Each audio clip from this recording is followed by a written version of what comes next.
El Adventuratos! Gising araw, laban sa buhay, hindi sumusuko, trabaho para sa kinabukasan.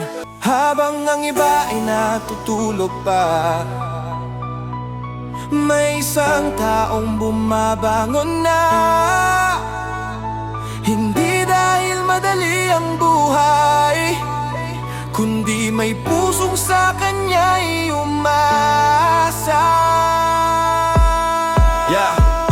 Bagong araw, bagong laban na naman. Katawan na sa higaan pero isip nasa unahan. Alarmang tumutunog, hamon ng tadhana. Bangon ka, may pangarap kang hahabulin pa. Sa trabaho, sa opisina, walang alintana. Sa mga kwota at transaksyon ako'y walang pahinga. Mga plano ng kumpanya laging may hamon dala. Pero kahit gaano pa kalaki ang problema, sariling pangarap hindi ko kakalimutan, di mawawala. Pagdating ng gabi, ibang laban na naman. Lambat sa balikat, parang dagat na ang tahanan. Tahimik ang mundo pero isip ko'y maingay. Sa bawat alon may tanong na sumasabay. Hanggang kailan? Sagot ko'y hanggang kaya.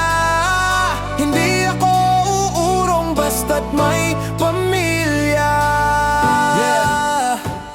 El Adventurados para sa kanila. Hindi man ako sikat, hindi man ako kilala, pero sa mata ng pamilya ako'y sapat na bayani nila. Hindi ko kailangan ng palakpakan, hindi ko kailangan ng medalya. Basta makita ko silang masaya, lahat ng pagod ay may saysay na.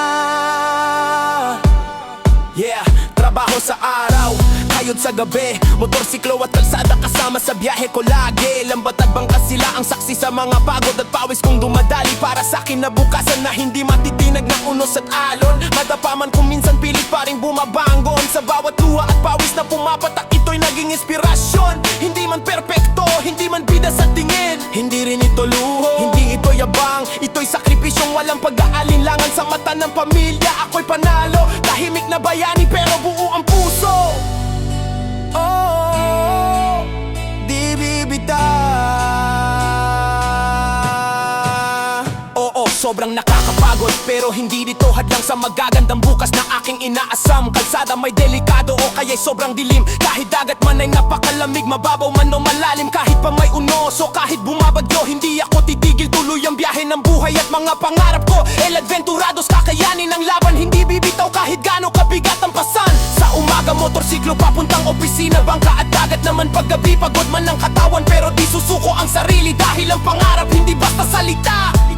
Ito'y panata para sa aking pamilya. Minsan may pagkakamali, wala naman perpekto, pero sa bawat pagkadapa may aral na totoo.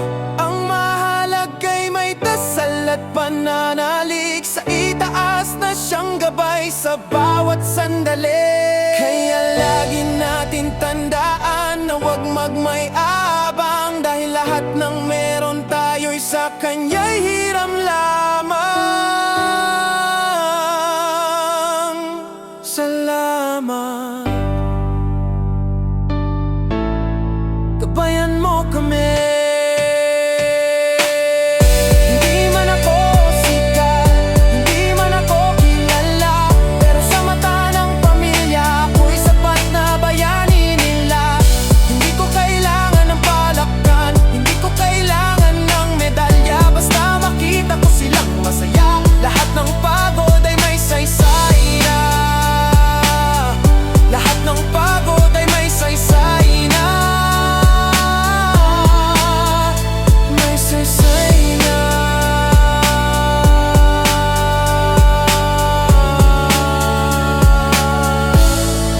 May saysay na.